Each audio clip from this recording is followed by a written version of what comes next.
Jadi hoax gila tuh menurutku FB. Karena di sana tuh banyak video yang di TikTok sama di Instagram orang tahu nih editan AI. Mulutnya nggak sinkron, kelihatan buatan. Itu di Facebook orang percaya, bro. Anjir, berarti paling rendah tingkat kecerdasan ada di Facebook. Wah ya, makanya aku agak setuju sama itu karena loh kok Facebook di atas TikTok. Karena setauku di Indo nih, video hoax yang beredar kayak editan AI, mulut mengenai apa itu di Facebook semua.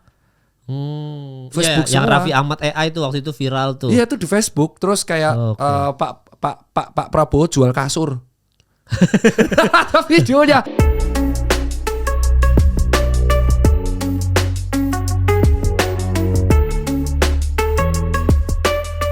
Buat Anda warga TikTok terutama yang netizen Gen Z yang suka main TikTok, kalian itu paling minim literasi dan paling gampang kena hoax. Itu Tir. Menurut orang-orang. Oh, bukan menurut kau, pinter ya. Ada ininya, daripada salah. Jadi ada ini dari studi, gue nggak tahu studi dari mana, tapi ini netizen X tuh paling pinter. Twitter berarti ya. TikTok tuh urutan terbawah karena paling gampang kena hoax. Berarti kan tolol. Lebih tepatnya itu ini nanti kan digoreng nih ya kan. Tapi ada jawabannya. Oh, ada jawabannya. Itu jadi studi itu sebenarnya dari lanjutan penelitian. Penelitian yang dilakukan tahun 2022 yang mengatakan bahwa attention span in TikTok itu ternyata menurun terus. Attention span itu adalah tingkat kita konsentrasi terhadap satu video. Nah biasanya kan kita kalau lihat video itu kan pasti biasanya sampai selesai. Ternyata dari beberapa studi bisa dicek di beberapa jurnal, artikel ilmiah yang rilis itu dulu beberapa tahun lalu bisa di atas 20 detik orang spending. Nah tapi selama 2 tahun terakhir attention span-nya orang mayoritas itu sekarang di angka 9 detik. Anjing. Jadi setelah 9 detik mereka tuh biasanya akan kehilangan konsentrasi atau skip. Gitu. Dan itu ternyata setelah direlasikan itu ternyata sangat erat hubungannya dengan tren TikTok setelah pasca pandemi. Gitu Tir. Dan itu semakin turun terus. Jadi dulunya 20 detik, sekarang 9 detik, dan itu 8 detik. Jadi bayangin kamu harus menyampaikan informasi itu dalam waktu 8 detik. Kalau informasimu tidak menarik dalam 8 detik, kamu akan di-skip. Oh langsung di. Nah iya makanya akibatnya info-infonya yang 8 detik itu kan biasanya clickbait Tomal. Iya. Clickbait. Misalkan Dr. Tirta bilang mengatakan bahwa jalan kaki menguruskan badan. Itu kan hook. Terus itu belum selesai ngomong dia akan komen tuh dalam waktu itu. Wah ini hot sih padahal sebenarnya itu clickbait dan terusannya tuh ada 2 menit. Makanya TikTok sampai ngebuat promo buat influencer TikTok. Kalau kita merilis video panjang itu akan di-boost sama TikTok secara organik. Oh iya benar. Your video is more than 90 seconds. Maka TikTok akan membuat boost secara otomatis. Iya benar. Nah jadi alasan karena attention span-nya di TikTok itu semakin rendah, semakin singkat, sehingga mereka akan terpapar isu clickbait dan isu yang memicu emosi itu kan gampang. Jadi setelah wah clickbait nih, dia tidak peduli clickbait apa enggak, pokoknya 8 detik kemakan emosi terus komen. Makanya netizen yang di TikTok literasinya akan jauh lebih lebih buruk dibandingkan X. Kenapa? Karena X itu attention span-nya tulisan. Jadi orang dipaksa baca utas sampai selesai. Iya.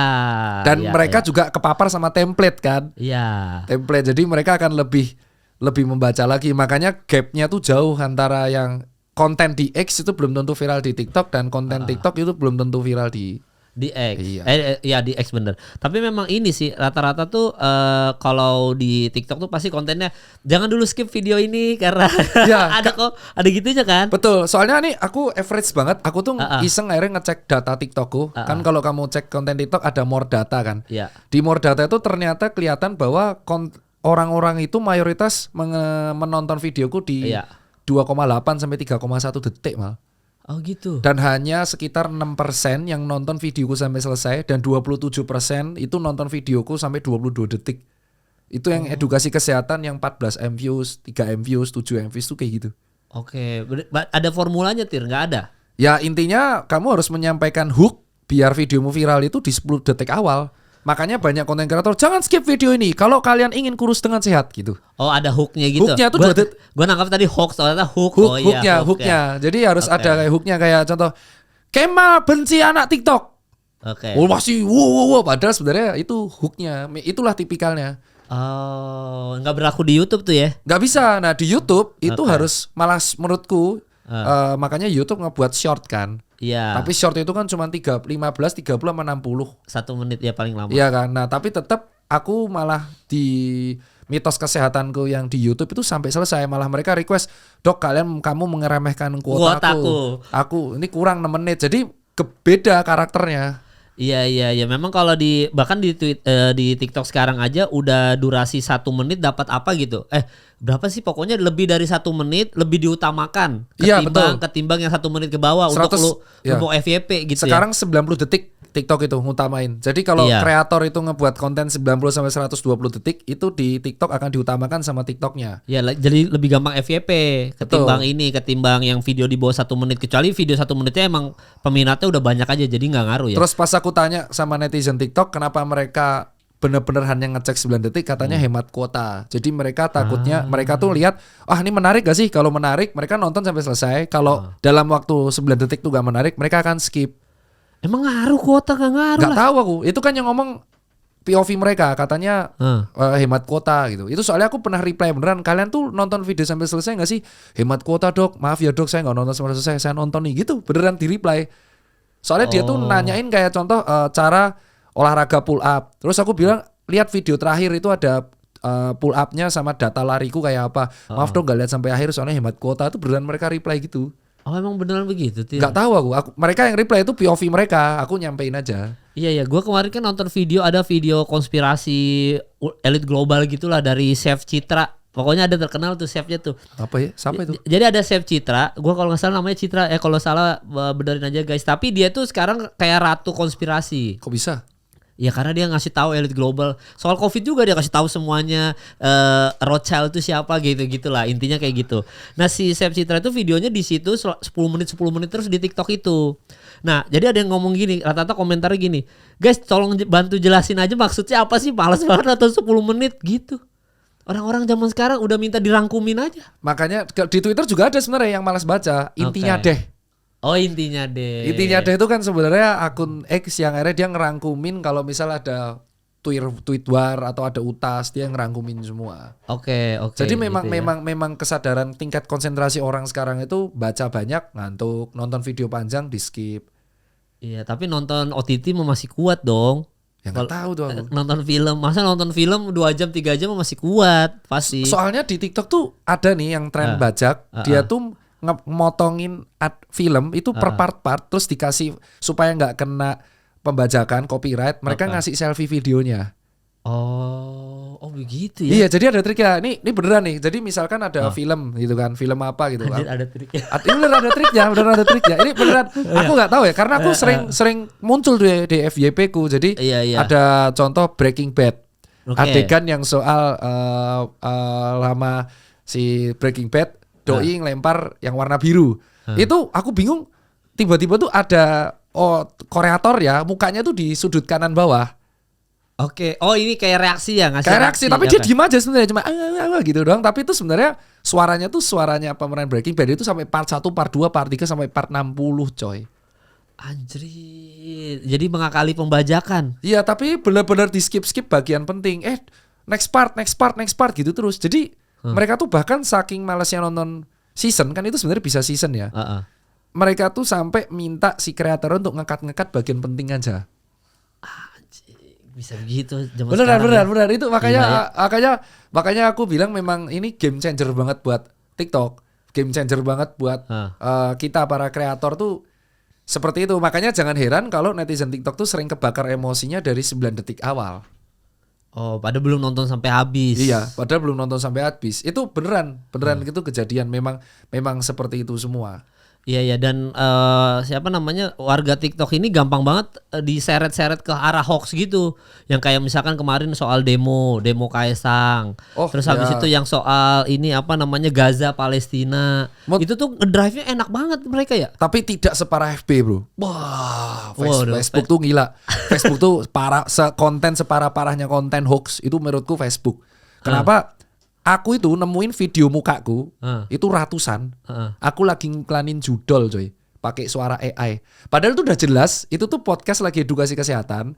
Aku pakai jas dokter, terus di bawahnya tuh kayak akun slotnya, terus mukanya tuh kelihatan AI. Dan orang percaya coy. Padahal udah di-clearin sama teman-teman. Dan aku tuh gak bisa lihat karena aku di-block. Pinter gak?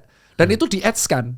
Di-ads kan. Terus kedua ada beberapa orang yang di brand tuh jualan, dokter temanku tuh jualan obat pelangsing. Dan orang percaya. Jadi hoax gila tuh menurutku FB. Karena di sana tuh banyak video yang di TikTok sama di Instagram orang tahu nih editan AI. Mulutnya nggak sinkron, kelihatan buatan. Itu di Facebook orang percaya, Bro. Anjir berarti paling rendah tingkat kecerdasan ada di Facebook. Wah ya makanya aku agak gak setuju sama itu karena loh kok Facebook di atas TikTok karena setauku di Indo nih video hoax yang beredar kayak editan AI mulut mengenai apa itu di Facebook semua. Facebook yang semua. Raffi Ahmad AI itu waktu itu viral tuh. Iya itu di Facebook terus kayak Pak Prabowo jual kasur. Ada videonya. Jadi ada videonya tuh Pak Prabowo tuh gini kasur padahal itu udah jelas editan tapi orang keren kasurnya di rumah. Goblok aja. Itu Facebook tuh. Tapi kalau di Twitter tuh kan banyak yang bilang tapi Twitter isinya debat semua. Ya kan karena kamu nge-like konten debat terus, makanya kamu munculnya konten debat terus. Sebenarnya di sana juga banyak konten-konten receh yang seru juga. Iya, jadi algoritmanya pun tetap di Twitter pun ngikutin apa yang kita like, apa yang kita sering komen ya. Iya, sebenarnya ya. Kalau mau agak halus kontennya ya di threads. Iya. Dan di apa namanya gue tuh dikasih tahu nih sama temen gue nih ada beberapa sama Eno Bening. Jadi ada beberapa cara sebenarnya kalau misalkan lu mau populer di platform masing-masing. Betul. Kalau di X itu katanya kalau mau tenar di X kita nggak bisa jadi orang baik, kita harus jadi villain. Jadi lu perhatiin deh setiap kali konten yang banyak likes ya itu pasti lu ngomongin lu si anjing ini adalah pelaku selingkuh apa gitu. Jadi pokoknya langsung ngejudge gitu loh. Nah itu paling banyak likes-nya tuh jadi penjahat, jadi villain. Kalau dari aku sempitin sebenarnya bukan villain, tapi kalau aku mengamati lebih tepatnya kontroversi. Oh kontroversi. Karena dulu aku kan viral yang soal rambut kuping tuh pas zaman tolol. Itu aku jadi orang yang kontroversial. Jadi di X tuh selama kamu kontroversial dan suka ngerecokin banyak isu, itu akan kamu cepet naik. Oh, tapi harus kontroversi ya. Yang pertama itu, terus kedua kontroversi jalur ngerecokin semua isu. Yang kedua ngerecokin jalur anti mainstream.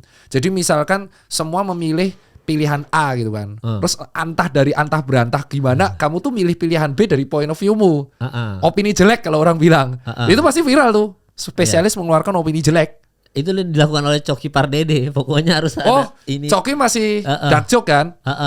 Ada yang lebih parah lagi, konten-kontennya lucu-lucu. Ada yang lebih parah. Iya, jadi sebenarnya di sana itu tergantung kita selektif, kita yang kontrol, kita mau mereply apa enggak. Kita mau mereply konten ini apa enggak. Kalau dulu tuh aku toksik banget, aku semua orang kita reply, jadi followerku terganggu dan nganggap aku toksik. Kita itu yang sebagai pengguna tuh yang memiliki kuasa untuk mereply apa enggak. Nah itu kalau di Twitter. Jadi pilihan kita masing-masing. Kalau kita mereply utas yang isinya ribut, kita pasti akan terbawa ke ribut semua. Makanya ada fitur blog.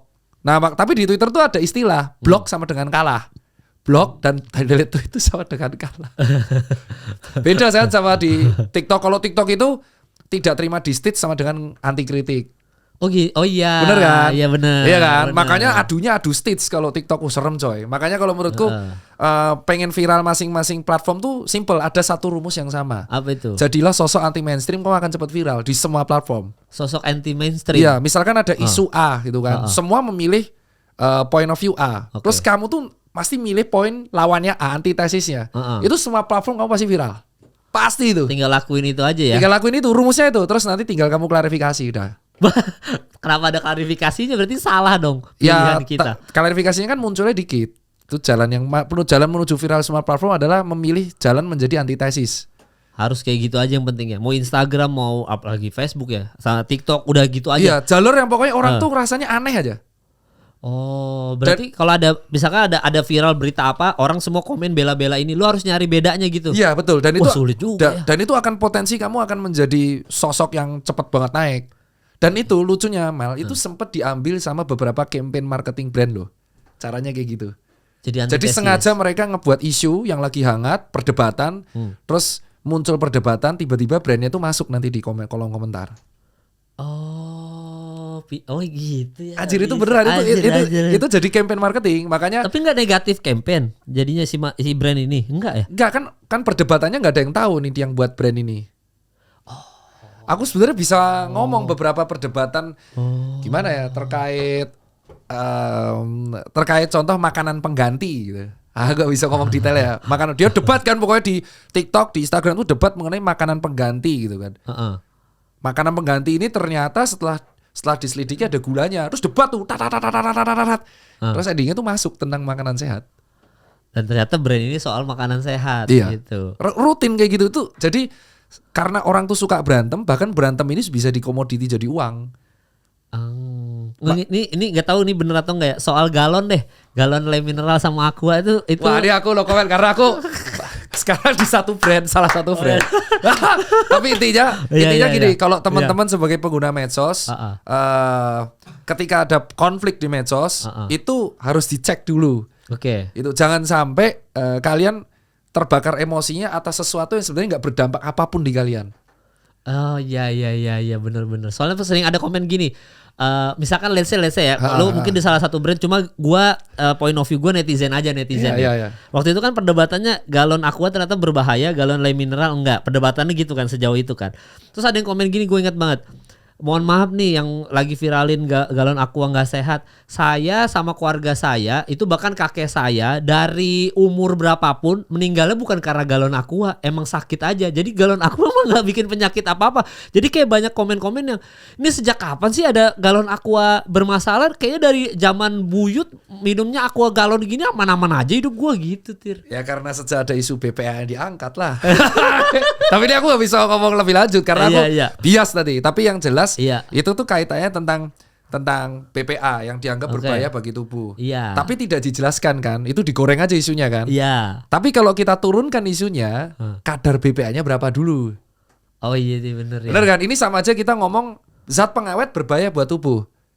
Nah terus kan semua makanan instan ada, selama zatnya itu bisa ditolerir, it's okay. Iya benar. Nah, tapi isu BPA berbahaya itu digoreng terus. BPA itu panjangannya apa, Tir? Ya pokoknya bisphenol. Jadi itu apa? Bisphenol itu zat yang biasa muncul di golongan plastik.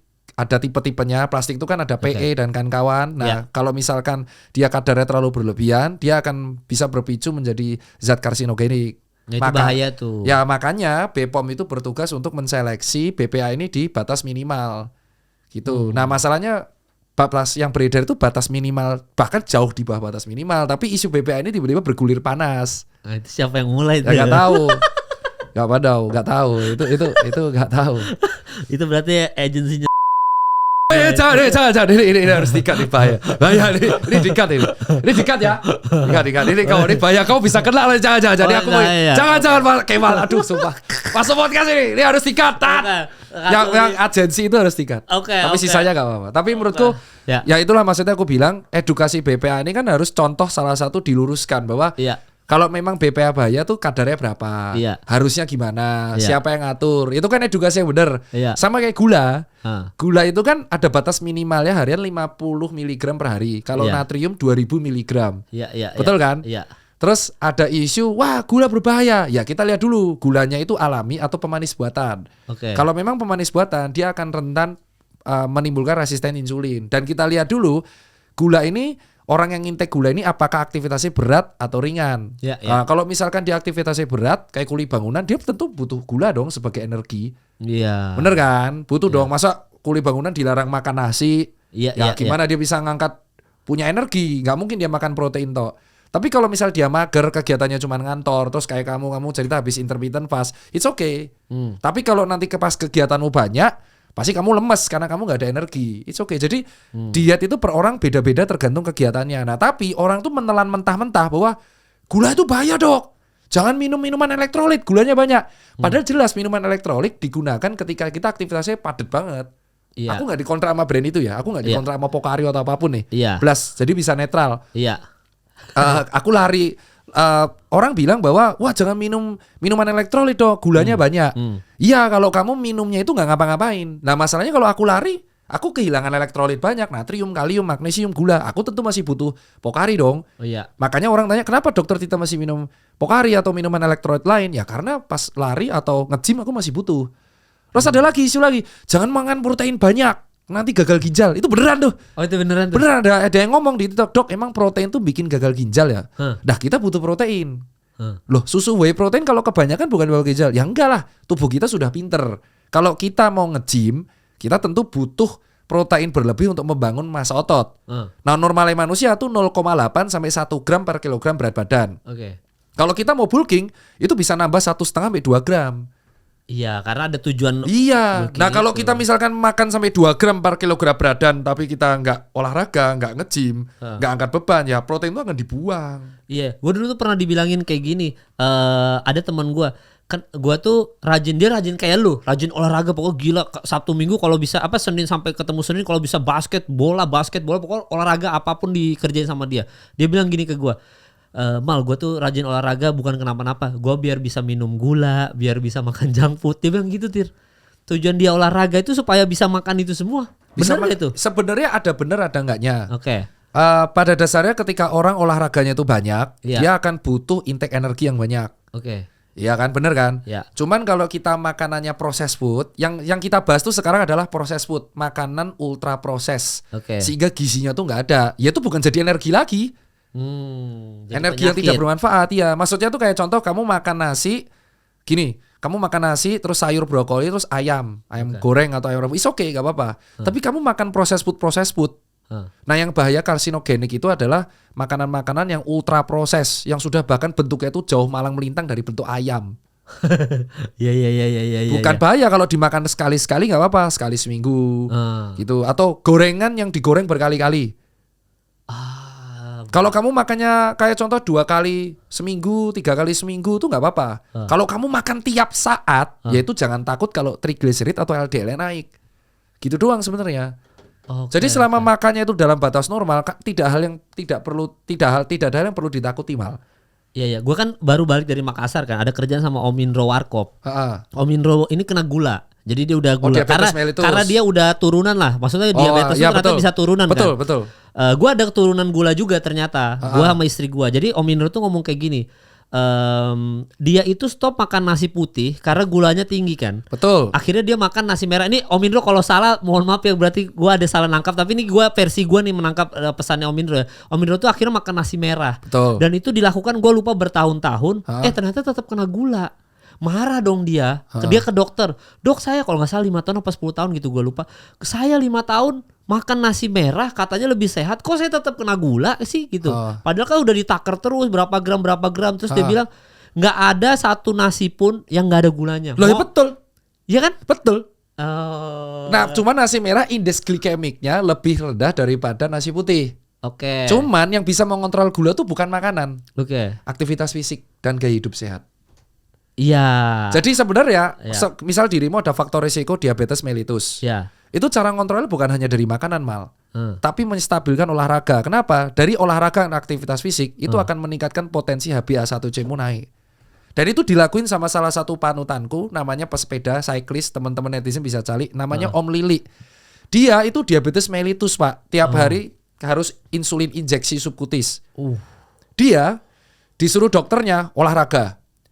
Kemarin dan semenjak dia olahraga sepeda, dia jatuh cinta sama sepeda, dia sepeda jarak jauh.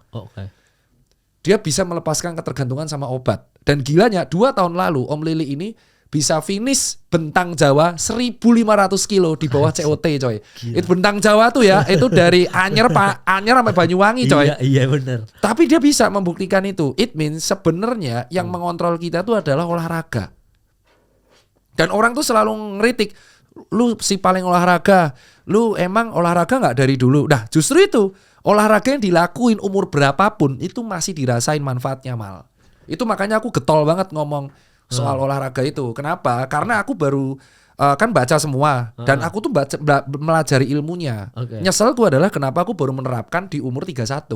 Sementara teman-temanku dokter yang lain udah menerapkan dari umur 22. Olahraga itu mau dilakukan umur 31, 40, 45 itu masih ada manfaatnya Mal. Cuman semakin muda kamu mulai olahraga, itu kamu memperpanjang kualitas otot dan kualitas hidup di masa tua. Allahu a'lam soal takdir ya. Iya. Karena kita sebagai manusia kan harus berikhtiar untuk hidup sehat. Nah, olahraga itu bentuk ikhtiar kita. Nah, kamu kalau bisa mengontrol dengan olahraga, itu kamu bisa mau makan apapun ya. Naudzubillah ya, mau makan apapun, amit-amit itu masih aman. Jeroan contoh, paru itu protein. Cuman efek sampingnya paru kalau kebanyakan tuh asam uratnya naik.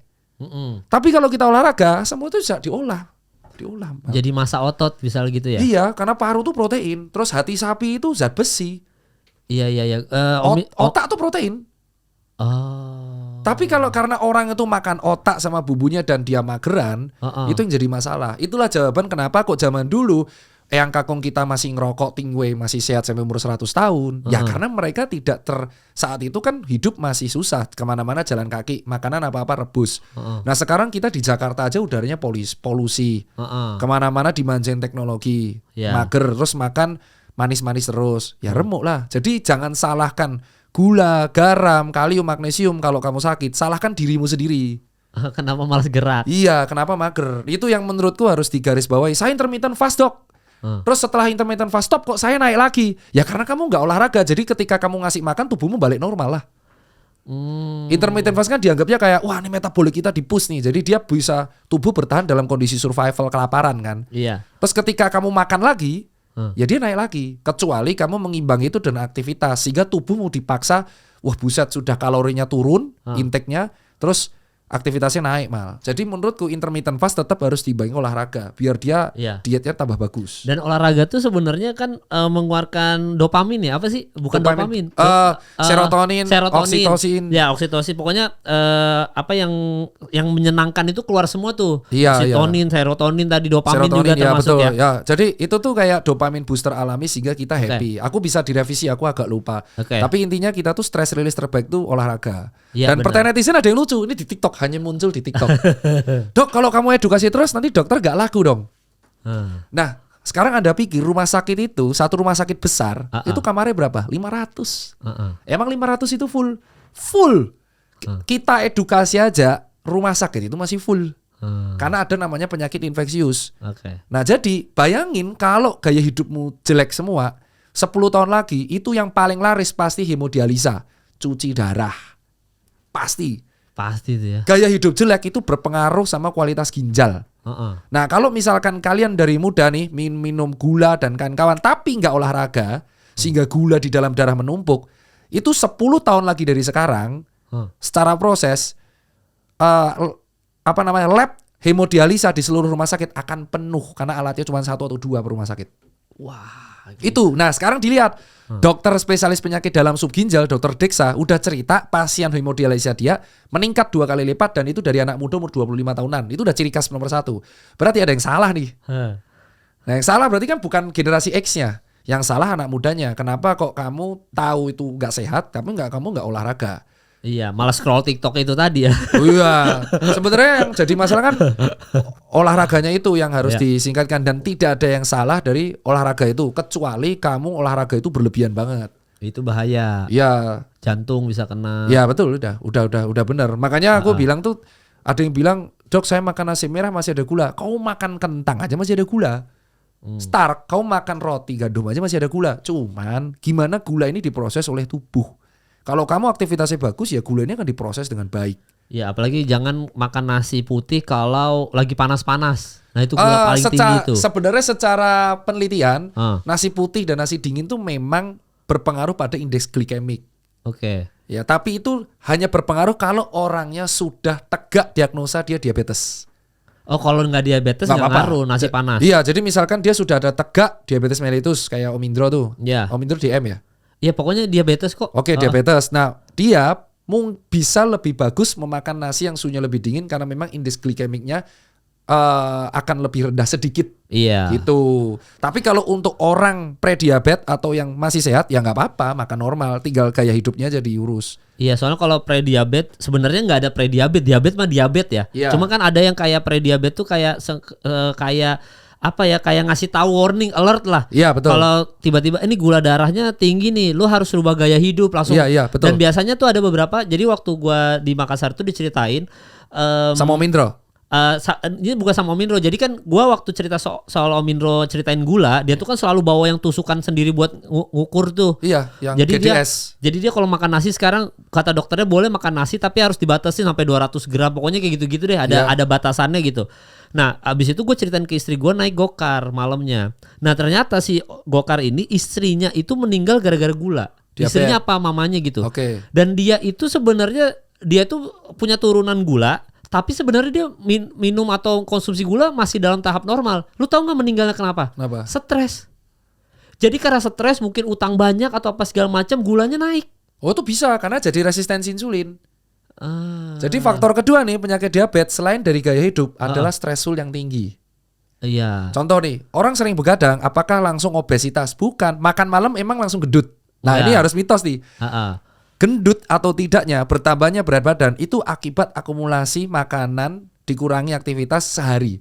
Bukan misalkan aku makan jam 10 malam gendut, enggak. Dan karena tidurnya terganggu.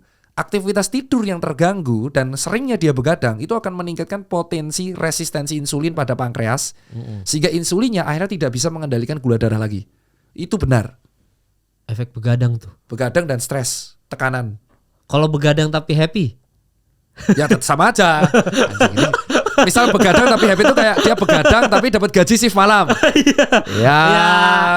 Dia sulit sih. Soalnya sulit nih. Soalnya ketika tidur tuh, soalnya di saat malam kita itu kan sel tubuh yang rusak akan diganti. Cuman aku belum baca jurnal jadi nggak berani ngomong. Oke, kalau begadang tapi happy gimana? Kan happy meningkatkan hormon kebahagiaan. Anjing, ini susah juga nih. Ya itu yang aku harus baca lagi. Tapi pada dasarnya begadang itu tidak bisa digantikan oleh jatah tidur siang. Karena saat malam sel tubuh kita yang rusak diganti. Nah makanya orang yang sering begadang itu kerusakan utamanya adalah resistensi insulin dan pembuluh darah yang cepat rusak. Jadi pembuluh darahmu itu tuh apa namanya yang arteri itu elastis. Kalau tekanan darah naik, kita olahraga dia kenceng banget tuh. Beda sama vena nih. Vena tuh lembek. Ini loh. Ini vena nih. Ini kan kayak urat-urat. Ini vena lembek.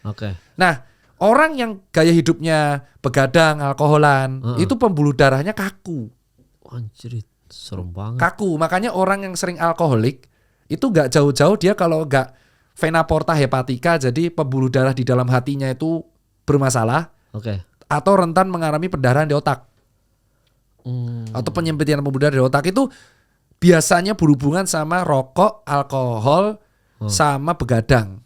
Udah tuh. Iya, stres. Jadi jangan khawatir. Orang yang stressful itu memang bisa meningkatkan potensi itu. Iya, meninggal. Contohnya kayak tadi yang supir gokar itu ya. Itu bisa tuh. Jadi dia stressful, tekanan berat ditekan bos misal, tekanan kayak gini itu bisa loh dia tiba-tiba stroke atau serangan jantung muda 40 gitu. Oh, di lingkungan kerja juga bahaya juga kalau toksik banget ya lingkungan kerjanya. Udah. Yang kasihan tuh kalau dia tuh udah Gen Z, lahirnya sandwich generation, utangnya nggak kebayar, adiknya banyak, terus dia yang nanggung. Wah tuh kasihan itu, kualitas hidupnya bisa turun drastis itu. Aduh, itu biasa yang curhat-curhat di kajian Hanan Atak itu. Sering tuh curhat tuh yang saya generasi sandwich Ustadz yang kayak gitu-gitu tuh. Terus mereka melampiaskan itu podcast kita sebelumnya di Twitter jadi haters, hate speech. Makanya kan aku mikirnya sekarang ada pilihan aku untuk tidak merespon. Mungkin dia memang basicnya pengen marah-marah aja. Iya. Jadi ya nggak usah ya maksudnya biarin aja dia butuh tempat untuk marah-marah. Ya udah kita kasih gitu ya Tir ya. Iya, jadi kayak biar keluar ini unek-unek ke semua ya. Oh iya. Terus kayak kemarin edukasi yang nggak setengah-setengah. Kalau menurutku ya micin. Kan kita natrium batasnya 2 gram per hari. Micin itu 400 mg. Wow. Ya kan. Jadi yang berbahaya dari mie instan itu selain bumbunya adalah kita bisa mengatasi dengan cara menambahkan gizi lain. Misal protein lewat telur rebus 2, sawi. Cuman kalau mie instan doang ya kita nggak ada gizinya. Mie goreng doang. Iya, gitu. Makanya terus orang bacanya mie instan berbahaya karena clickbait. Dan kita luruskan, kalau kamu makan mie instan tok tanpa gizi yang lain, protein, telur atau sayur, ya kamu nggak dapat gizi apapun. Iya, nggak ada gunanya sama sekali. Nggak ada gunanya, numpang lewat, naik itu pasti. Iya, Gitu. ya, dari micinnya itu ya. Dari mie itu udah tepung bersama micinnya kan, kalau bumbu mie itu kan 400 mg natriumnya. Jadi kamu makan 2 kali aja sudah memenuhi dosis sehari, memenuhi separuh dosis harian. Sementara kalau kita makan di warteg itu paling natriumnya cuma 150. Masih dalam bisa ditoleransi. Iya, kayak Kalau sarden. itu. Sarden tuh proteinnya tinggi, sekitar 18 gram per sarden tuh, gede kan. Tapi natriumnya tinggi, sama aja 400 mg. Makanya makan sarden itu boleh sekali-sekali, tapi kalau keterusan ya kamu akan berdampak gak bagus. Ya ya. Nah, dan gue dikasih tahu juga soal donor darah itu sehat berarti. Itu mempengaruhi semuanya nggak? Donor darah kan pasti. Sehat. Ya benar, bagus Oke. banget. Iya. Jadi pertanyaanmu kritis sih sekarang ya. Oh, nggak ada orang. Kan gue dari itu aja, dari obrolan itu doang. Mentang-mentang sekarang kantornya ini jujur kantornya keren sih. Sana. Iya, ini nyambung ke situ. Jadi sekarang pertanyaannya ganti ya. Dulu Mas Kemal ini kantornya pindah-pindah, syutingnya di restoran. Iya. Sekarang apresiasi kantornya punya sendiri, coy. Gila. Mahal lagi. Iya, Tapi tuh juga, ya. apa tadi tanya? Donor darah itu Oke. ngefek ke semua nggak Nah, bagus. donor nggak? darah itu jujur ngefek karena apa? Sel darah merah itu akan berganti tiap 120 hari, men. Oke. Bener ya? Dan kita tuh tidak bisa mencegah kejadian nasib kecelakaan yang butuh darah. Ya. Dengan kita memberikan darah kita, mendonor, kita itu juga, darah itu juga aman untuk orang lain, dicek. Dan tubuh kita juga akan merefresh dengan sel darah merah yang baru. Jadi selain sel darah merah kita berguna untuk orang lain yang mengalami kondisi kritis sehingga butuh transfusi darah, di tubuh kita akan memproduksi sel darah merah baru dari limpa dan sumsum tulang belakang. Oh gitu. Keren kan? Itu. Nah, makanya di dalam pendonor darah itu ada apresiasi. Makanya cek donor darah, contoh tato. Orang tatoan boleh donor darah, boleh, asal dia satu dicek dulu bebas penyakit infeksius yang bisa ditularkan lewat darah. Yang kedua, harus dicek dulu kapan terakhir tatoannya. Soalnya kalau tatoan itu meningkatkan sel darah putih atau leukosit karena dia dianggap radang. Ya. Makanya biasanya orang tatoan boleh mendonorkan setelah dia bebas infeksi. Biasanya riwayat terakhir jedanya itu 1 tahun. Oke. Karena sel darah peradangannya itu udah turun. Terus ketiga dicek kesehatannya dulu, apakah ada penyakit bawaan, tetek bengek genetik. Nah kalau lolos semua, nanti donornya itu dibagi. Ada yang donor trombosit, donor eritrosit, atau full cell semuanya. Oh. Karena contoh ada orang kecelakaan, darahnya HB-nya tinggal 2, dia butuh transfusi, dicek dulu. Dan langkah-langkah kayak AB resus negatif itu langka banget. Iya itu langka tuh ya. Golongan darah yang susah tuh golongan AB resus negatif, itu susah banget tak akui. Nyarinya gimana nyarinya tuh Tir? Ya dari pendonor, gitu, dari pendonor, dari PMI. Makanya yang aku lihat itu adalah kalau kamu punya golongan darah AB dan kamu sehat, kamu donorkan darahmu di PMI terdekat. Karena AB itu paling sulit, bener. Iya itu malah nolongin orang tuh ya Kalau O yang paling bisa nolongin banyak orang. Iya bisa universal, bisa masuk ke O semua. positif ya. Jadi kalau menurutku teman-teman sekalian yang golongan darahnya AB dan sadar kalian sehat, kalian bisa ke PMI untuk mendonorkan darah. Ya dan kalau donor darah tuh semua udah ngecek tuh dari darah kan kita gula ketahuan. Iya bener. HB ya udah jelas lah, hemoglobin ketahuan. Iya. Terus habis itu udah penyakit hepatitis yang pokoknya lewat darah semua. ABC, ya. HIV semua, apalagi sih yang penyakit lewat darah tuh semua kedetek semua Kedetek kan. semua. Dan itu diinformasikan ke kita kalau kena tuh. Betul. Bapak kena ini HIV amit-amit ya gitu. Ya jadi menurutku orang yang mau donor darah tuh bagus karena dia selain menolong orang, dia juga bagus buat dirinya dan sekaligus ngecek. Jadi kalau teman-teman ada golongan darah AB, itu golongan darah rare tuh. AB negatif loh, itu rare. Jangan Iya, dijual. Still deal ya, sneakers ya. Kenapa darah saya AB saya jual nih per gram. Langka ya. Soalnya set. memang aku melihatnya dulu pas jaga IGD, nyari darah AB itu susah. Nggak semudah nyari A sama B. Iya. Kalau AB itu susah banget sampai pusing itu. AB ada dok tapi positif. Waduh, resus negatif ketemu positif langsung gumpal, nggak boleh. Oh nyari darah AB itu sesusah nyari keadilan di negeri ini ya bos. Apa itu? Coba Anda itu loh. Tadi yang dikat ya. Udah itu mah udah aman. Ini bahaya itu. terus ya dia nih.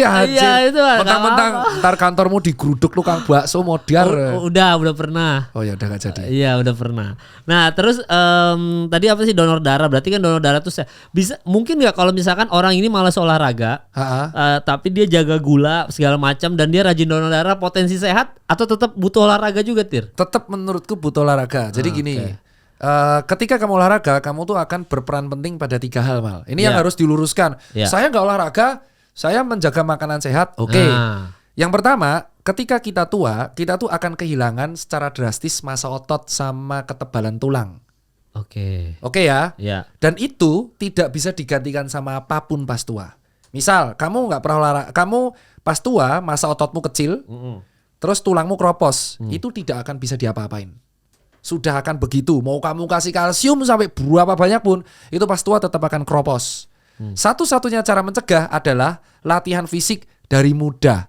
Semakin muda dia memulai latihan fisik tersebut, itu akan mencegah pengecilan otot dan keroposnya tulang di masa tua. Dan itu jurnalnya ada, tegak. Secara sistematik yang paling tinggi, meta analisis systematical review paling tinggi itu, grid analisis paling tinggi. Udah nggak bisa disangka lagi. Dan banyak nih. Jadi dengan kita latihan angkat beban kaki, leg day, itu akan menjaga quadricep otot kita bagian paha itu di masa tua, mencegah atrofi otot pas masa tua. Nomor 1. Dengan kita olahraga itu menjaga tulang terbesar yaitu tulang femur, tulang paha itu dari keropos. Itu alasan kenapa banyak orang tua meninggalnya di WC karena kepleset, tulang femurnya patah dan akhirnya jadi stroke karena gumpalannya darah yang dari patahan tulang itu nyumbat di kepala jadinya stroke. Karena kepleset, karena bahkan dari WC kena licin itu bisa langsung patah tulang panggulnya. Oh ya karena ya itu tadi keropos sudah. Dan itu tidak bisa dilatih dengan apapun selain leg day. Selain leg day. Nah terus kenapa yang kakung kuat? Ya kau pikir yang kakung kita itu dulu bawa beban baik banget loh, kayak squat tapi lunges tapi bawa berkilo-kilo. Nah itu. Dan yang kedua, olahraga ini membantu menstabilkan jantung. Ada jurnalnya, olahraga 150 menit per minggu dilakukan dalam waktu 5 kali sesi terpisah alias 30 menit per hari selama 5 kali, itu akan berpotensi menyehatkan jantung sampai 2 kali lipat, bro. Tuh yang kedua tuh. Yang kedua ada. Gila itu baru 2 tuh. Yang ketiga, olahraga tuh akan menstabilkan metabolic age. Jadi kulitnya jadi kelihatan lebih muda karena regenerasi terus. Kulitnya lebih kencang. Gitu. Kelihatan banget kan dari Tir, kamu semenjak olahraga rambutmu tambah tebal, mukamu kok bisa bersih, kenapa? Karena olahraga. Gitu, udah. Dan itu beneran pure karena ada booster testosteron dan berbagai hormon alami. Rambut lebih tebal, emang ngaruh? Ngaruh. Berarti kalau orang kebotakan karena nggak olahraga dong? Loh, karena olahraganya bisa berlebihan atau karena genetik. Tapi olahraga salah satu cara untuk menjaga densitas kesehatan rambut. Salah satu cara ya. Kecuali dia memang ada genetik alopecia atau genetik kebotakan awal, atau mungkin dia olahraganya berlebihan. Nah kalau olahraganya berlebihan itu justru memicu kerontokan rambut. Oh gitu. Oh Panji, buat Anda Panji Pragiwaksono kalau nonton video ini, Anda kebotakan mungkin bukan genetik, Anda terlalu rajin olahraga mungkin ya. Iya, karena kita bisa lihat orang yang rajin olahraga itu dia justru akan meningkatkan potensi tubuh itu dalam perbatasan antara recovery dan stres. Akhirnya tubuh mengorbankan beberapa bagian yang bisa dikorbankan. Salah satunya folikel rambut. Oh gitu. Jadi yang normal tuh olahraga jadi seminggu gimana? Membaginya. Average-nya tuh 150 menit per minggu itu sudah cukup untuk buat jantung dan otot. Berarti kalau 150 menit dikerjakan 1 hari Gak boleh. Harus dibagi maksimal dalam waktu minimal 5 sesi atau 3 sesi. Jadi 50 menit per sesi atau 30 menit per sesi kali 5. Nah batasan maksimalnya itu di angka kalau nggak salah 300 sampai 350 menit. Oh, 30 menit tuh boleh kardio, boleh gym, apa aja bebas. Nah, lucunya gini, dari penelitian itu adalah combo antara kardio dan angkat beban. Itu yang paling bagus buat jantung. Bukan kardio tok, bukan angkat beban tok. Dua-duanya? Iya. Oh, jadi tetap harus dibagi, misalkan hari ini angkat beban, berarti 30 menit selanjutnya harus kardio. Iya, tapi goalnya tergantung dia mau rutin kemana. Misal dia pelari jarak jauh, maka dia akan lebih rutin lari, angkat bebannya tetap ada, tapi tidak sebanyak larinya. Terus kayak ada orang pengen bulking, lagi pengen estetik, benturin pengen hypertrofi otot, kardionya ada tapi tidak besar energi yang dikeluarkan ketika angkat beban. Ya, mungkin mau ikut Beyond tuh ya, harus gedein badan. Oh, Beyond tuh malah lebih gila lagi.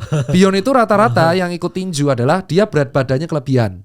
Jadi justru menurunkan berat badan itu paling susah. Paling sulit. Karena pada waktu itu posisi otot udah stabil semua. Bayangin masa ototmu udah maksimal, fatmu udah rendah, kamu harus nurunin 2 kilo. Misal bertanding di kelas 70 padahal dia 72. Yang bisa dikurangi itu cuma berat rambut sama berat air. Oke, gila. Makanya orang petinju-petinju itu sebelum tanding dia water bisa fasting. Ya, sama dia lari pakai parasut. Itu tujuannya untuk meningkatkan keringat sehingga air hilang. Dan dia jarang minum. Sehingga pas nimbang dia sesuai kan? Iya. H+7 jam nimbang dia makan banyak. Iya. Iya, itu boleh. Berarti pas energi baku-bakunya kuat, tapi pas nimbang dia harus 70. Iya, pokoknya habis nimbang udah boleh makan lagi, minum apa bebas. Nah, kalau misalkan gini, kan tadi lu bilang olahraga harus dibagi 150 menit bagi 5 sesi lah per minggu misalkan gitu ya. Apa mau kardio, angkat beban. Misalkan pasti ada yang nanya gini, "Bang, gue sih jarang olahraga, tapi gue kesehari-hari jalan kaki naik transportasi umum. Iya. Gue makan sehat, rajin donor dan gue rajin jalan kaki ke tempat kerja. Oke. Sehat nggak?" Nah, itu jawabannya sehat. Oke. Jalan kaki yang dilakukan secara rutin dengan rata-rata 5.000 sampai 10.000 step, itu juga ada jurnal sudah sampai tahap meta-analisis dan LCT randomized control trial. Jalan kaki 5.000 sampai 10.000 step per hari itu juga meningkatkan kesehatan jantung paling 20-an%. Oke. Tapi kalau diimbangi dengan olahraga 150 menit itu kesehatannya naik lagi. Tapi kembali lagi itu ikhtiar kita sebagai manusia karena itu prediksi analisis data. Bukan kita langsung mendikte bahwa kalau aku nanti olahraga berarti aku nggak pernah mati, ya nggak gitu. Jadi gitu. Jadi jalan kaki 10.000 step, 5.000 sampai 10.000 itu memang bermanfaat buat jantung. Jadi kayak ningkat loh. Kayak naik 10%, 20%, 30% sampai ternyata maksimalnya 150%. Ketika tambah banyak ini plateau jadi datar. Sampai akhirnya nanti malah turun kesehatan jantungnya ketika olahraganya terlalu berlebihan. Jadi kurvanya kayak gini nih. Kurvanya gini, set, terus ini 150 menit naik dikit sampai akhirnya dia datar terus, kalau terlalu banyak anjlok. Oh, jadi tetap menstabilkan olahraga ini penting banget ya. Maksudnya jangan kelebihan. Iya. Makanya kan aku selalu bilang kalau kamu olahraganya berlebihan is not good kecuali kamu atlet. Lah lu bukannya berlebihan, Tir? Enggak, aku kan mentok 250 menit per minggu. Belum hikingnya, belum naik sepeda. Ketika hiking atau sepeda aku ngorbanin yang lain. Maksudnya? Maksudnya aku kan 250 menit per minggu. Mentok tuh. Jadi misalkan aku tuh nge-gym 3 kali, Senin aku gym, angkat beban, back day sama bicep, shoulder, Selasa lari, Rebu aku chest day sama tricep, terus tricep, terus nomor 4 aku kadang sepedaan atau lari lagi interval, Jumat leg day, Sabtu rest. Nah rest ini bisa ngelatih otot apapun yang kita mau, tapi yang ringan. Minggu long run, udah gitu terus. Terus nanti setelah 3 minggu ada jeda, 1 minggu itu aku nurunin semua, namanya deload.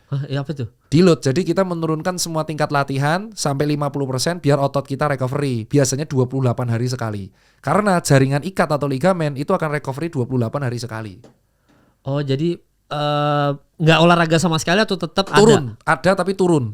Tapi tetap 5 kali seminggu. menit ya, tapi turun bebannya. Jadi nggak capek. Jadi misal aku beban misalkan bicep curl 12 kilo. Terus pas 28 hari dah jedanya aku recovery, itu tak turunin jadi cuma 8 kilo, 7 kilo. Biar tubuh ada jeda untuk recovery. Kenapa? Karena tiap 28 hari sekali itu jaringan ikat membutuhkan untuk mengebreak atau membuat baru lagi. Iya. Nah kalau latihan kardio harus 30 menit juga, Tir? Terserah. Intinya kan kalau kardio ya 30 menit boleh, kan lari dapat 5 kilo. Capek lo 30 menit lari. Aku 2 jam. Itu dapat sekitar 20 kilo. Ya kan buat yang malas olahraga mah 2 putaran GBK juga udah. Nah makanya kan gue bilang 30 menit aja tuh udah proper menurutku. Udah 150 menit itu buat kalian udah proper. Itu push up, pull up udah dapat itu. Sebenarnya lari pun kalau kalian kenceng 30 menit dapat 5 kilo. Itu pace 6. Pace 6 itu. Kalau misalkan kalian pace 8 tuh dapatnya sekitar 43,8. Iya. Kalau pace 7 tuh dapatnya 4 kilo. Pace 7,5 dapat 4 kilo. Jadi menurutku nggak masalah sebenarnya buat teman-teman sekalian kalau mau olahraga yang penting 150 menit. Misalkan dibagi 50 menit hari Senin, 50 menit hari Rabu, 50 menit hari Jumat, nggak apa-apa.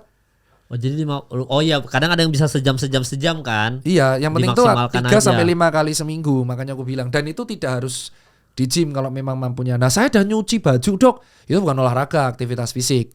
Kapan aktivitas fisik dikira olahraga? Contoh kuli bangunan.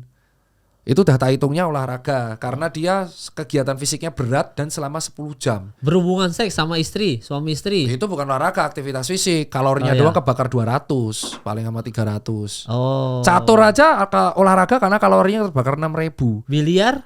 Biliar juga olahraga hitungannya karena kalorinya terbakar banyak. Intinya kan otak juga organ tubuh. Berenang masuk bisa. Oh, berenang gede banget, bagus. Oh, jadi kalau mau tadi 150 menit itu 50 menitnya berenang aja. Wah, itu udah gila, itu udah bagus banget. Iya, berenang 50 menit ya. Wah, capek lah. Terus, Wah, gila terus. tuh. Berenang 50 menit itu udah sadis banget, coy. Anjir, mau berapa kilo itu. Misal dia 20 menit sekali. Jadi kayak berenang, Iya. futsal, mini soccer itu kan hitungannya olahraga. Catur tuh olahraga otak. Ah. Cuman kan catur olahraganya baru otak. Maksudnya olahraga di sini itu paling tidak seluruh komponen core muscle, yaitu back, chest, leg. Maraton gitu, jogging ya itu. Jogging kan cuma jantung. Oke, Jogging berarti bukan apa? leg day. Berarti apa yang menyakup semuanya itu? Ya makanya harus Futsal, dilatih. gitu. Futsal itu hitungannya kan kompetitif olahraga. Boleh. Futsal kan 50 menit tapi kan 3 kali seminggu juga boleh karena semua olahraga. Tapi kan kamu futsal kan nggak langsung futsal, kamu ada pemanasannya kan. Heeh. Nah, itu pemanasannya bisa dilakuin Oh ya, kayak berenang itu paling kena semua tuh. Wah, berenang kena semua, Bro. Berenang tuh semua otot kena. Punggung, chest, shoulder dan dia direkomendasikan kalau kalian itu ada saraf kejepit. Biasanya dokter-dokter nyuruh kalian berenang untuk mengembalikan bentuk tulang belakang. Tapi ya harus berenang terus tuh Ya ya. enggak lah, paling enggak Stop bentar. cari kolam 25 meter. Hah, Kolam panjang 25 meter, Ah, ah. kelilinglah 20 kali. Wah, capek itu. 20 kali bolak-balik gitu, Ah. nggak boleh stop. Stop boleh, stopnya berapa detik diwaktuin. Misalkan kita renang 25 meter, stop 10 detik, renang lagi 20 meter, stop, renang lagi 20 meter. Minum dulu elektrolit, renang lagi 20 meter. Aku biasa gitu, aku biasa kalau renang 25 meter tuh 20 kali. 500 meter panjangnya. Oh, jadi istirahat bentar, seberapa detik tak mulai Iya, lagi. dan aku biasanya renang itu setelah gym. Jadi back day aku pull up, Iya. kata bengek, baru aku akhirnya renang 25 meter kali 20. Nah, lu hari ini kegiatannya apa olahraganya hari ini? Hari ini aku lari sama push up di rumah. Jam berapa tadi? Belum, Pagi. nanti malam jam 8. Lu nggak apa-apa lari malam? Lo nggak apa-apa, gym aja 24 jam, kan tidak ada yang melarang. Lari malam, lari Oh, apapun. nggak ada masalah tuh mau Nggak, malam mau. nggak apa-apa, cuman mengganggu jam tidur. Semakin malam kita mulai, semakin kualitas tidurnya terganggu. Contoh, karena kita tuh butuh 2 jam untuk mengembalikan detak jantung kita ke normal, Mal. Jadi misal kita selesai olahraga jam 10, 2 jam kemudian heart rate kita baru normal. Oh gitu. Iya, kalau kita selesai olahraga jam 12, heart rate kita normal baru jam 2. Oke. Nah, Jadi semakin malam ya kita butuh 2 jam, H plus 2 jam. Kita cuman tertidur doang terganggu. nah lu joggingnya nanti berapa menit? 30. Oh di GBK gitu. Iya, aku mulainya biasa dari Plaza Senayan, muter sampai STJ, terus ngelewatin Ratu Plaza, FX terus GBK, terus muterin ring luar GBK, Hotel Sultan dengan kawan-kawan, balik lagi lewat Spark. Itu 5,6 kilo. Oh. Di trotoarnya semua ada cukup, itu bisa PES 5, PES 4, PES 6, PES 7 ya. Kalau ngajak foto, ada orang ngajak foto. Pernah, ada, sering. Tak suruh, sorry mas, ngikutin aku lari, nggak bisa aku berhenti.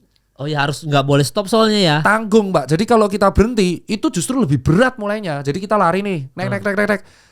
Foto, berhenti kan, PES 0 tuh. Kita mulai lagi berat itu. Oh. Berat itu, powernya harus keluar lebih banyak.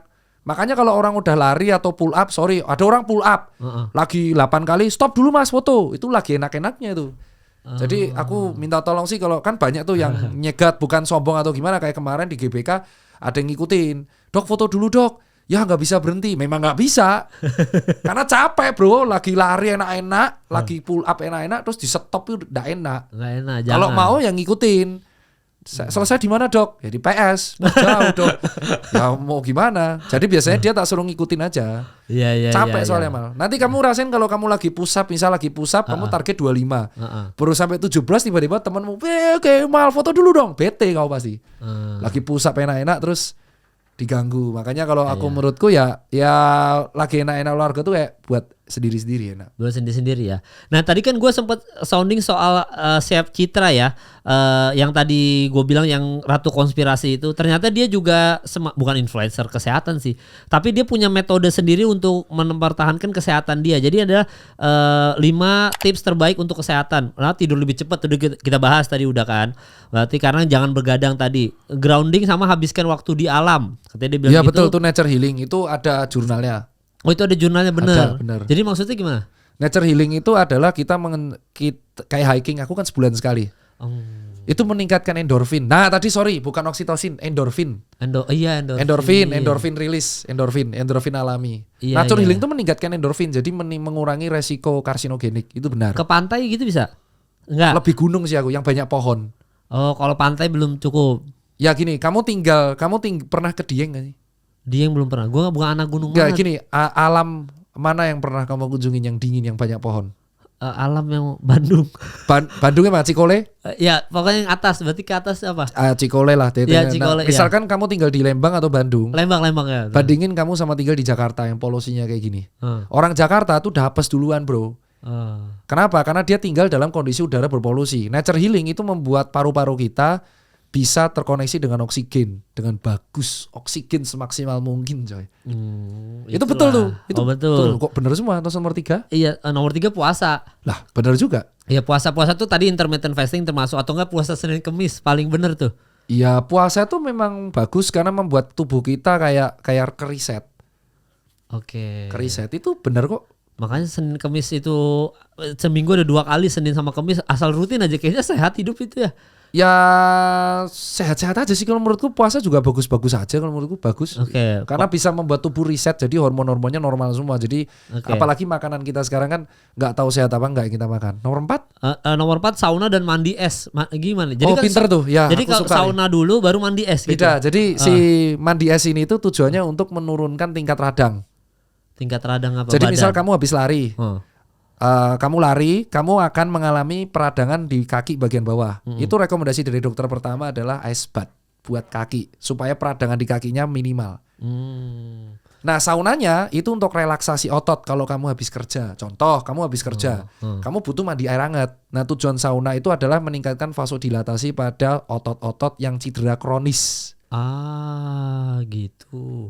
Jadi urutannya gimana? Mandi es dulu atau sauna dulu? Duanya dilakukan berbeda. Kalau sauna tuh bisa dilakukan kalau kamu tuh misal udah kerja parah banget selama seminggu. Di hari akhirnya, hari Sabtunya kamu sauna bisa untuk meredakan pegel pada pada leher dan kawan-kawan. Sistemnya matikanya kayak mandi air hangat, kungkum di air hangat itu.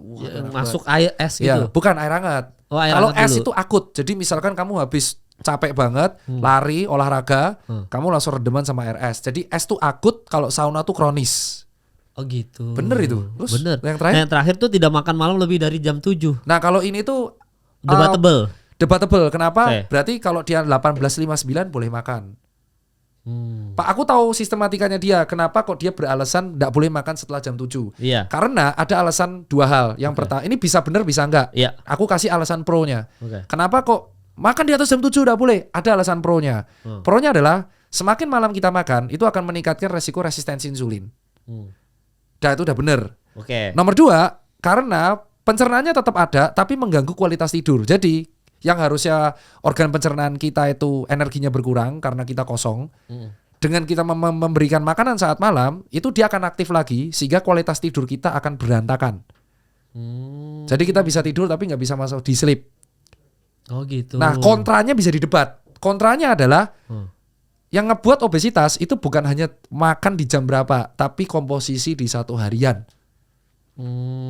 Jadi kalau kalian lapar di atas jam 7, itu bisa jadi hormon grelin yang menipu. Enzim grelin yang menipu. Tapi cara ngakalinya adalah kamu boleh makan, tapi kalau nggak bisa tahan berat, ngemillah protein. Daging ayam, telur. Malam itu ya setelah jam 7 ya. Jangan ngemil nasi karena itu akan meningkatkan potensi indeks glikemik naik, HbA1c naik, dan resistensi insulin. Berarti makan steak boleh. Steak ya digado nggak apa-apa. Oke. Makanya aku bilang dia tuh jangan makan malam lebih dari jam 7. Itu harusnya ditambahin. Jangan makan karbo kompleks di atas jam 7 karena bisa meningkatkan potensi resistensi insulin dan mengganggu kualitas tidur. Berarti panjang. Nasi, kentang gitu. Kentang masih boleh. Ya kalau aku sih karbo di atas jam 7 karbo tak stop. Apa aja berarti? Ya semua karbo. Semua karbo stop, iya. Nggak ada yang boleh lolos sama sekali. Karbo nggak lolos karena semua. Resistensi insulin. Memang makan semakin malam tuh memang yang potensi naik resistensi insulin. Bukan purely obesitas ya, resistensi insulin dan kualitas tidurnya ambrol. Jadi tidur kita nggak bisa nyenyak, kayak karena perut penuh, bloating jadinya. Ini sebenarnya omongan dia ini kok bisa disebut konspirasi menurutku? Enggak, dia tuh sering ngomongin hal-hal konspirasi. Enggak, tapi logis nih. Iya, tapi dia hidupnya sehat juga. Dia kayak sehat banget. Enggak, tapi itu logis, sangat bagus malahan. Menurutku edukasinya sangat masih bisa dicerna dengan penelitian. Walaupun yang poin terakhir bisa debatable, tapi itu edukasi paling normal karena yang penting biar orang patuh dulu. Nah, terus ada yang bilang juga katanya kita kalau mau sistem bagus buat tubuh jangan sarapan pagi. Oh enggak, sarapan atau tidak itu tergantung aktivitas fisiknya. Oke. Kalau misalkan dia memang lagi fase pengen fat loss, dia bisa mengurangi sarapan itu. Oke. Kalau dia lagi fase bulking, dia bisa menggantikan sarapan itu dengan protein. Jadi tergantung dia kegiatannya ngapain. Oke, kalau nggak ada kegiatan apa-apa ya boleh. Stop sarapan tuh bisa. Boleh, tapi kalau dia kegiatannya banyak banget, dia akan butuh sarapan karena sebagai intake energi. Iya, itu orang nggak pada mah ya kayak gitu-gitu. Puasa, intermittent fasting apa mah nggak kena tuh ya. Itu namanya METCON, metabolic conditioning. Jadi ketika dia puasa, dia memaksa metabolisme tubuhnya untuk beradaptasi. Oke. Nah, kalau tidak dibiasakan dengan baik, baru 3 bulan langsung makan banyak lagi, dia bisa gemuk lagi karena METCON-nya belum terbentuk. Oh, jadi harus konsisten dulu ya. Konsisten sama dibangun olahraga. Itu menurutku edukasi dia masih bagus. Jadi bagus. aku nggak gimana ya, nggak tak bantah sih, emang bagus sih, setuju. Dan yang jam 7 tuh aku jam 10 edukasinya malahan. Jangan makan di atas jam 10. Terus aku di debat dokter kan. Ya nak, memang kalau jam 21.59 gimana dok? Ya tak jawab. Ya semakin malam kita makan, semakin potensi resistensi insulin kan. Iya. Ya tak jawab. Aku kan nggak bilang obesnya, aku bilang resistensi insulin dan mengganggu kualitas tidur. Makanya aku selalu edukasi, jangan makan nasi goreng malam-malam. Nggak apa-apa, boleh, tapi hindari terlalu sering karena resistensi insulinnya akan potensi meningkat. Ya. Wah nanti tukang nasgor bangkrut dong, itu urusanmu lah, bukan urusanku yang mikir. Lagi pula aku makan kok kue teo malam-malam gitu, jam 7, jam 8, tapi kan bukan sering. Iya. Bukan tiap hari. Iya, itu dari Septika bagus ya. Ya, tapi menurutku itu logically masih bisa diterima dan bagus. Tips rambut sehat tadi udah dikasih tahu. Rambut sehat kan termasuk olahraga kan, tips rambut sehat. Sama nggak ngerokok. Itu paling fatal ya menurutku. Iya, Liverpool juara nggak tahun ini? Kemungkinan besar insya Allah dengan melihat kemarin habis international break aku baru bisa ngomong. Ya, tapi Salah kan mau cabut dari katanya isunya. Ya justru itu karena Salah mau cabut, bisa jadi ini juara IPL terakhir. Terus baru dia cabut. Jadi dengan pelatih baru siapa? Arne Slot. Bagus. Botak tapi nggak suka ngeslot. Arne Slot. Tapi bagus ya. Bagus. Liverpool itu ya jadi mungkin juara karena untuk persembahan terakhir buat Salah. Salah, iya benar. Nonton anime nggak? 3 anime favorit kalau nonton. 3 anime favorit ya? Iya. Yang pertama jelas dulu Naruto jelas. Terus? Ya, terus Hanamichi Sakuragi Slam Dunk. Iya. Satu terus lagi ada Attack of Titan AOT. Oh, Attack of Titan ya. Itu ada 3 tuh ya berarti AOT. Naruto ya, bukan zaman Boruto ya. Iya, Boruto udah sampah ya. Sorry ya, saya benci banget ya. Saya bukan apa-apa tapi sorry itu saya Naruto lah sama Hanamichi Sakuragi Slam Dunk sampai yang terakhir Attack of Titan. Iya, itu ya. Admin Eti lu bukan dok? Wah anjing bukan cuk. Ini orang ini nih sudah clearin dia ngebuat orang Irak 1 loh datang ke Indonesia. Tapi diajak ketemu nggak mau. Oh iya. Oh, aku udah batalin meeting, orang Iraknya habis tiket sendiri. Dianya nggak mau datang. Oh. Kalau datang ya lega kita, nggak mau datang. Urusannya. Selesai, dia nggak mau datang. Orang Irak kan datang mau nemuin dia sebenarnya sama aku, nggak hanya aku doang. Dia nggak mau datang. Oh gitu. Semprol lah. Nggak mau datang lu sih ya. Nggak mau datang. Dok, apa? Bukan saya, Eti bukan saya. Iya, oke, bukan Tirta ya. Dok, saya udah nge-gym lama dan makan banyak, tapi badan saya nggak gemuk-gemuk. Itu solusinya gimana dok? Supaya gimana dok? Apa saya nggak bakal bisa gemuk? Nah itu salah itu. Jadi kemungkinan besar satu nge-gymmu nggak terprogram dengan baik. Yang kedua makan banyakmu apa dulu nih? Proteinnya apa dulu? Nah, kalau protein makan banyak tapi cuman saya nasi dok. Nah, untung karbo, nggak membangun massa otot. Yang membangun massa otot kan protein.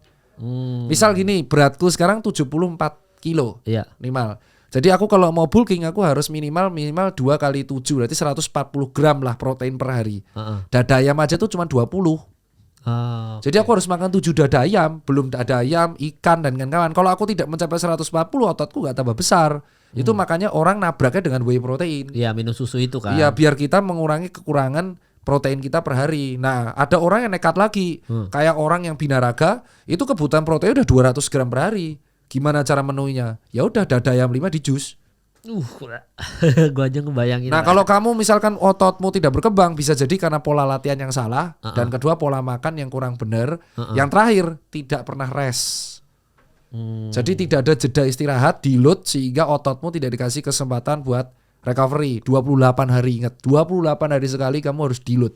Pokoknya di hari ke-29 berarti ya. Harus deload. Itu kalau udah segmented, kamu udah konsisten sekali pengen bangun badan, hari ke-28 harus deload. Karena di hari ke-28 biasanya jaringan ikat itu akan recovery.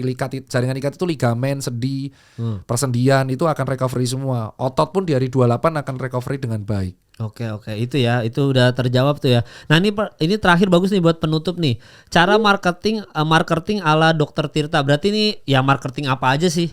Bebas aja sih. Karena yang bagi aku adalah based on data. Oke. Jadi sebelum kita memarketingin, kita tuh harus membuat bisnis model canvas dulu lah. Oke. Jadi bisnis model canvas tuh kita mapping bisnis kita apa. Kedua, ya basic banget yang kalian harus pelajari, STP, segmenting, targeting, positioning paling bener. Ya. Jadi kita mau jual untuk segmen siapa, targetingnya apa, customer behavior apa.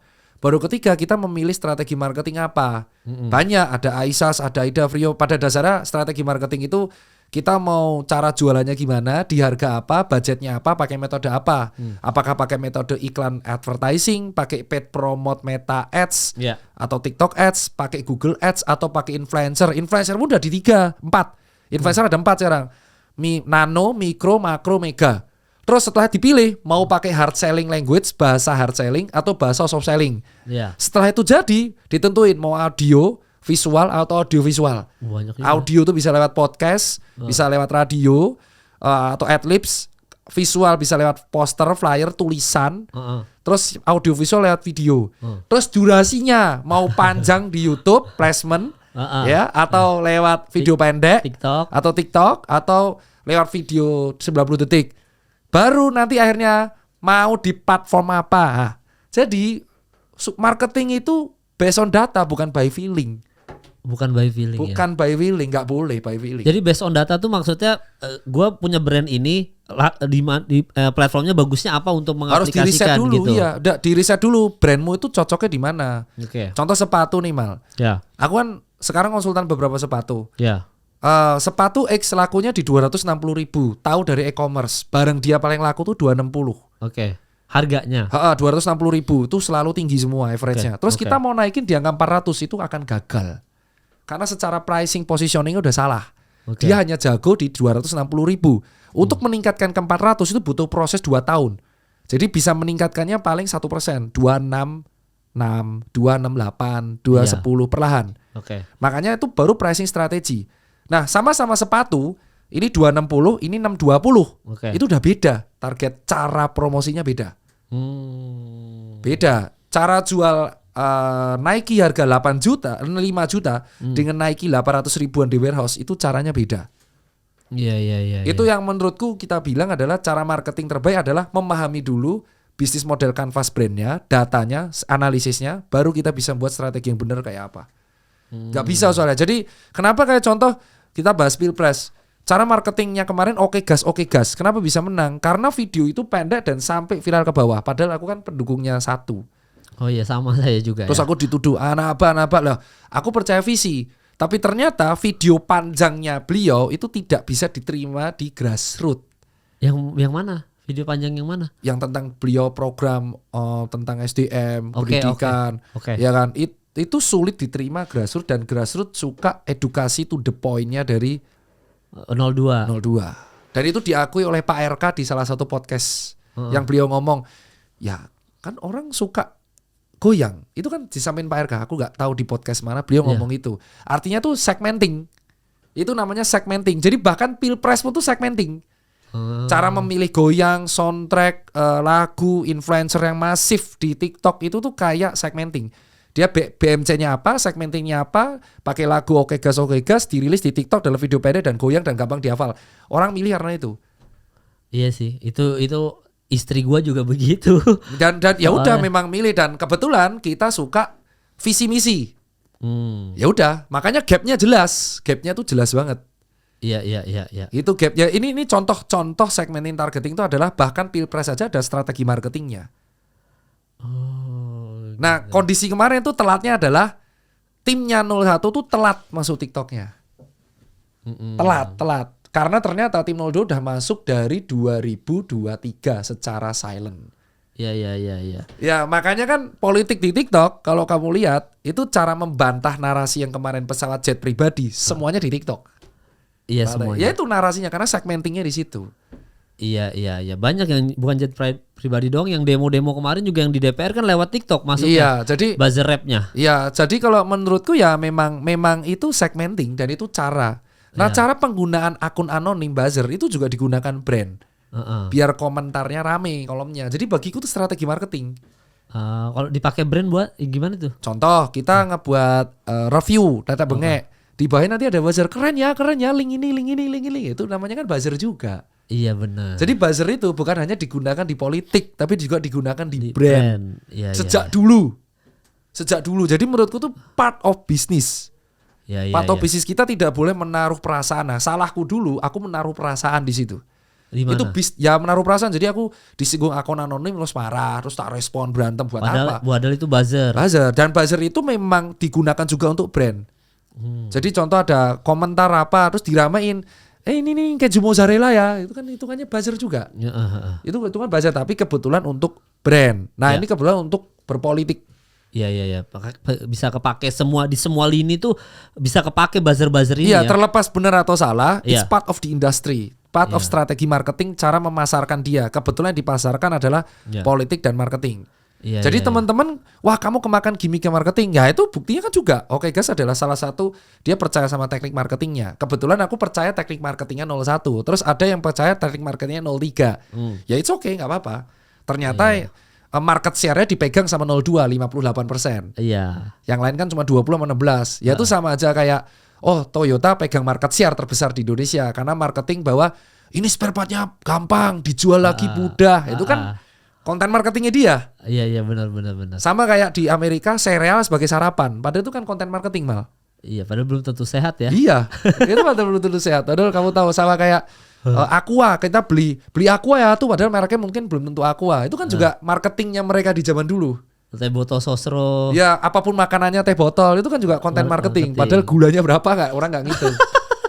Iya. Itu contoh menurutku yang menarik sih mal, menarik. Iya. 01 tuh ini bukan hanya telat masuk TikTok tapi telat juga masuk MK.